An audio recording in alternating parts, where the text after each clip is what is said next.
Perak ஹூத்தான் மலிந்தாங்கில் இன்று அதிகாலை ஏற்பட்ட தீ விபத்தில் 21 வீடுகள், ஒரு கடை மற்றும் ஒரு சீன கோயில் அழிந்து போயின. அதிகாலை 4:30 மணிக்கு மேல் தகவல் கிடைத்து ஹூத்தான் மலிந்தாங் மற்றும் தெலுக்கிந்தானிலிருந்து தீயணைப்பு வண்டிகள் சம்பவ இடம் விரைந்தன. அப்போது 5க்கும் மேற்பட்ட வீடுகளில் தீ கொழுந்துவிட்டு எரிந்து கொண்டிருந்தது.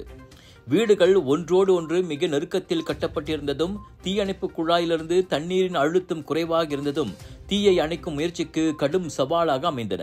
ஒரு வழியாக காலை 7:30 மணிக்கு தீ கட்டுக்குள் கொண்டு வரப்பட்டு காலை 10:45 மணிக்கு அப்பணிகள் நிறைவடைந்தன. எனினும் அத்தீயில் யாருக்கும் காயமோ உயிர் சேதமோ ஏற்படவில்லை.